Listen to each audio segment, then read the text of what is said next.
All right, what's up, everyone? How's it going?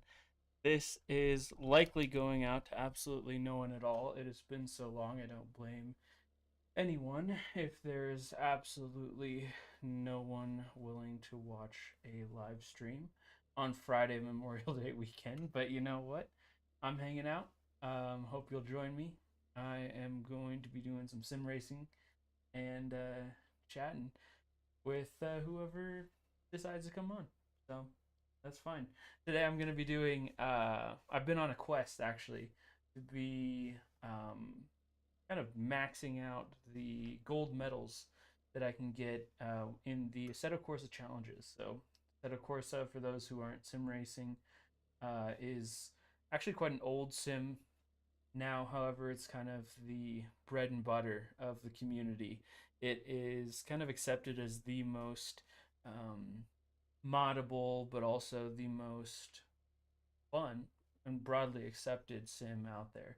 So I only just got it this last year. I am loving it. It's always been a dream of mine to sim race, and essentially, I just want to develop my skill set so much so that when I do choose to kind of pursue iRacing or pursue competitive, that I'm not too trash.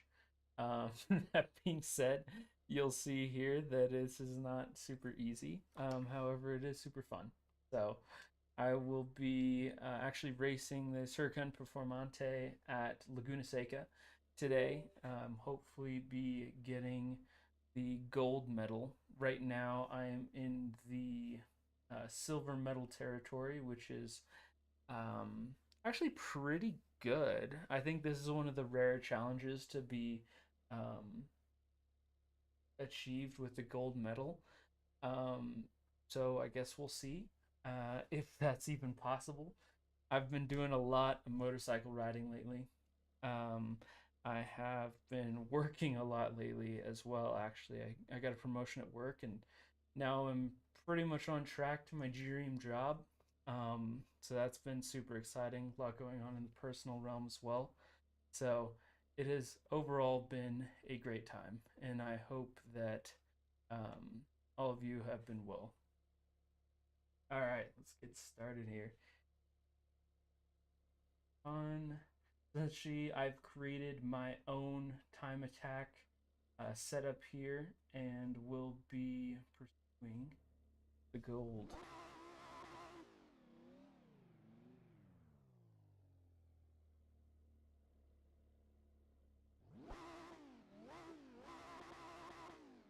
Oh, of course, my buttons aren't mapped. That's good.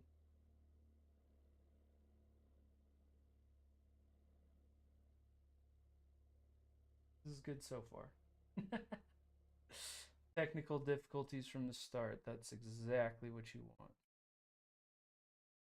All right, so the goal we are moving towards is 127, and that is extremely fast. I've gotten 127.7, so I'm 7/10ths off pace, which is quite a lot. But you know what? That's okay. This is all part of the fun. So join me, and I'll show you where I'm at currently while we can chat at the same time.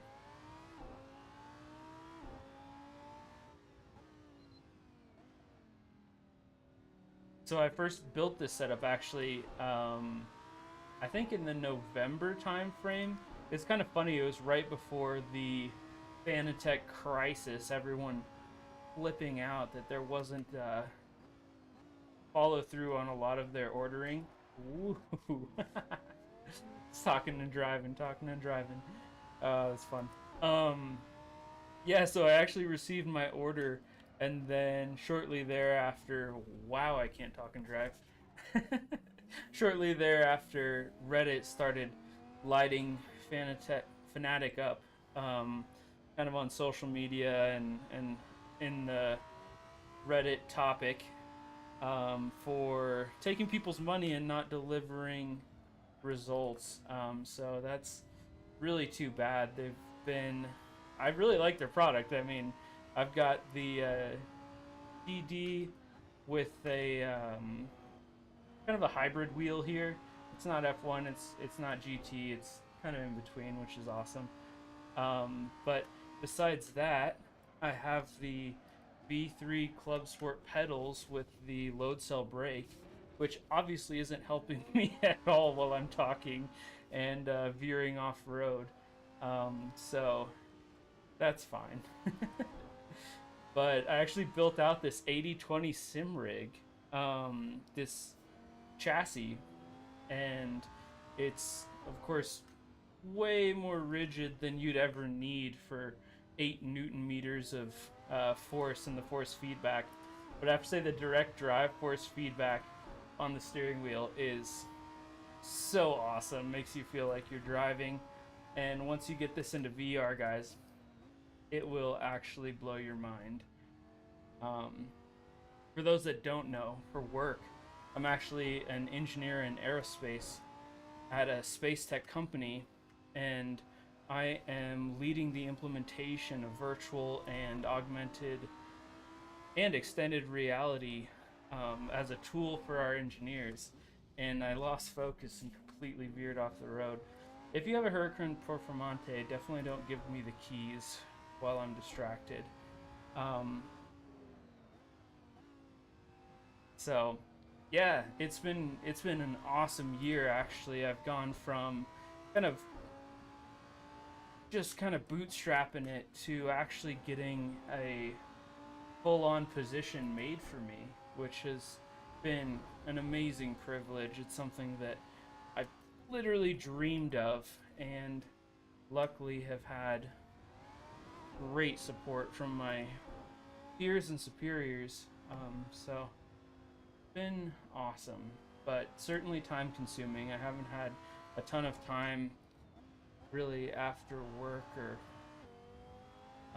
I mean, sometimes I've even been working weekends, which is pretty gross. Something that I'm not trying to do going forward. So this is me trying to get back to it. It's not an easy thing to balance all the hobbies, and this comes from a guy who actually doesn't even have his own family. So it's really hard to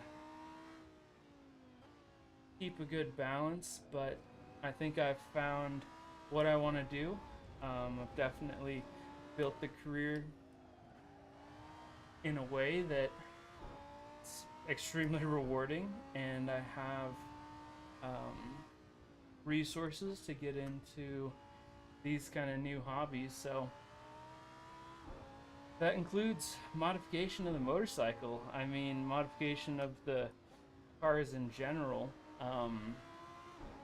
I have the coupe that has pretty much 5 boxes worth of equipment waiting to be installed.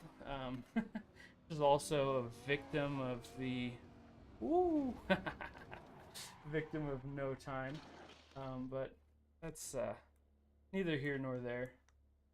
Oh, great.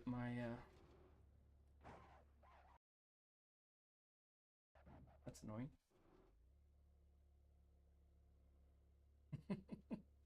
Streaming thing is crazy. It's weird. Bear with me here. I obviously don't do this. This is just fun. This is having fun.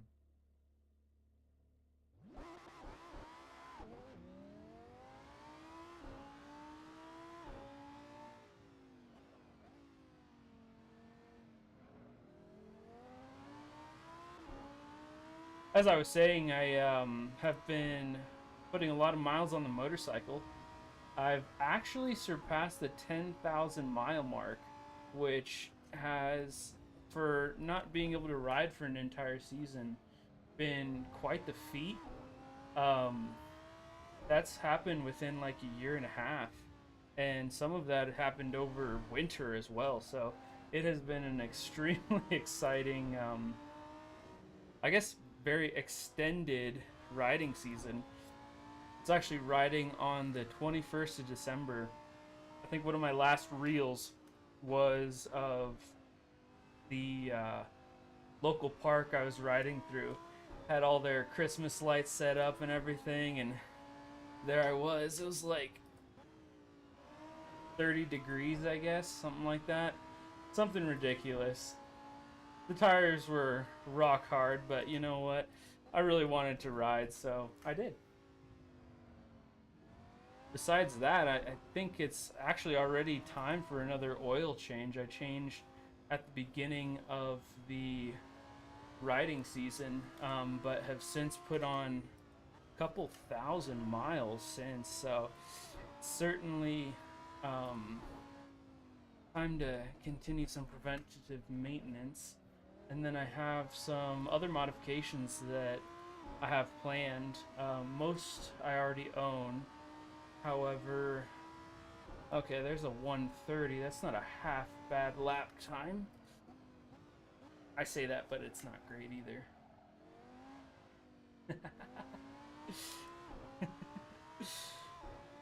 I have a couple modifications, and I'm going to start a series. And hear me out here. I'd like to improve my slow speed riding. Actually, I work on this quite a bit, but if you guys are familiar with channels like MotoJitsu, and like Fort9, of course, is another big one, but they advocate, of course, a much more strict approach to control of motorcycles, especially at low speed, because that's when a lot of crashes happen. But that being said, I've never crashed or dropped the bike or anything like that, but I think it would be a lot of fun to get into these drills, especially the ones that MotoJitsu advocates for, and potentially position myself to head to a track day. I know that's not low speed, but head to a track day later on. Maybe this fall, we'll see. But things like champion school and everything, as much as I'd love to go, are definitely not in the budget for this year. However, in upcoming years, I think that's ultimately the direction I want to head, and kind of push my riding skills to the max, just as I'm learning the driving skills here in the sim rig. I know it's not a perfect analog, but it has been shown to at least help. And kind of back in my school days, I was doing a lot of modification, but my professor, was actually a racer, and so we got into theory of chassis design and like suspension setup and like all of the topics that you could spend a lifetime talking about, and we certainly spent hours.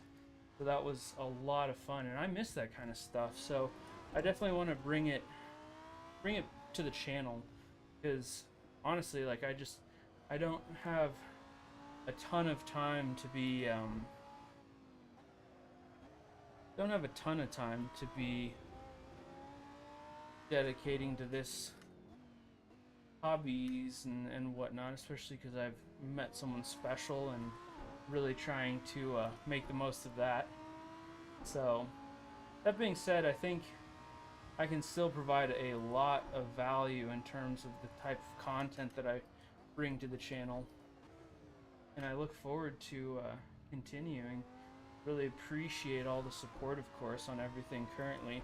I have an amazing idea for a tool that is similar to those that I implement at work, but for us motorcycle nerds, and the 890R. So look out for that. It's going to be hopefully an augmented reality / extended reality experience with trainings integrated. I know there's likely no one listening right now. It looks like there might be one person, but if you'd like a tool that you could point at your motorcycle and essentially have it walk you through what my DIYs walk you through, or at least reference them, I think that'd be really cool. Essentially trying to compile the service manual and actually do some degree of AI optimization of information provided on this interface that would overlay the motorcycle. Sounds kind of nebulous, but you guys will see what I'm talking about. I'm actually developing in WebXR, which should be able to interface with everything from the Apple Vision Pro down to like the Quest series of headsets and potentially even your iPhone. So that's the goal, is to create like a device agnostic application, if you will, that details all of the servicing and other information that I've learned from riding the bike 10,000 miles now. So anything to help out, because as a kid, I dreamed of doing this kind of stuff, and now I have the skill set, and in work, I'm actively developing tools for our engineers that we can leverage extended, augmented reality. I figure, why not try to do that for this community? And I know it's not a large community, but I get a lot of questions about the bike and maintenance and whatnot, and it's not the easiest thing to keep up with. So if I've missed you, so sorry about that. I will eventually get around to it, as I am, especially now, kind of delving back into the content creation and these special projects that I'm telling you about. It really is my passion to do so, and there's really not something that's totally overshot that. There's no shortage of opportunity, especially now, and I really want to show you guys what I'm capable of in the development front, just because I nerd out about that at work but don't get the opportunity to really share it with anyone else. So yeah, look for more information coming soon for that. That should be hopefully in the next month or so. I'm actually editing a video right now that will introduce you to the new format for motorcycle videos on the channel. Of course, I'm gonna continue to provide the tripod quality, like 4K, but I'm also looking to delve into like 360 video generation, and that's not to say that all the videos I take will be in 360. It's not really a format that's widely consumed right now, although I think it will be in the future. But for right now, the flexibility of the 360 cameras has been absolutely amazing, and I've been doing experiments with shooting kind of not moto vlog style, but this raw audio video I'm working on is for the SE Project S1 slip-on, and I'm really pretty impressed with the quality that I was able to achieve there, and so really looking forward to showing you guys that video. But it is still in the works. Probably gonna shoot the introduction for that here this weekend and crash a Huracan Performante at the same time. All right, let's see. Okay, we're gonna restart it. We blew the tires on that one. Yeah, so look for a video this weekend, actually. Hopefully it gets you in the mood to ride. I know I've been in the mood to ride. I always keep the bike in track mode, actually, which has been fun. But also, the first year actually, since I'd never ridden anything over like 60 horsepower, I kept it in street mode. And I actually had the discipline to do that. And then come the second year, that second summer, I started out street mode, worked up to track, and then eventually took it to the um, kind of tinkering with the settings in the track mode, and turning the throttle sensitivity all the way up. That being said, I do have another video coming out about modification to the throttle assembly that I am super pleased with. It's unfortunately not the um, the angle modification, the short throw or whatever throttle that I tried to get from Europe back in COVID. Um, I just could not get it, and I haven't really tried to get it after that. I was a little salty, I guess. But I did make a slight change to my throttle that I'll be putting together a video on that really helped with the direct feel. I was getting a lot of kind of like clicky, like slop, some back and forth in the throttle, and I absolutely hate that. Especially coming off, there's like a little backlash, and it's just not a very high quality feeling. Um, that being said, there's a little spacer that you can apply nested into the plastic throttle assembly. Of course, it's all plastic, um, but that will actually eliminate all of that negative space. So the throttle, at least in one axis, doesn't get a little four-wheel slide in there. At least in the one axis, doesn't have any more play to it. So excited to share that one. Hopefully you guys will appreciate that and also think about making that same modification yourself. I've been super happy with it. I've actually ridden with it for about 4,000 miles actually. I'm putting some serious numbers up, just because I started riding back in February, basically. When it was over 50 degrees, I was riding. So it's been an absolute joy of a season thus far. But I know some people are just now kind of dusting everything off, and my thing just died. Alright. Well, I don't think I have any viewers anyway, so I might just end it there. That's alright. That is alright. Alright, guys. Take care.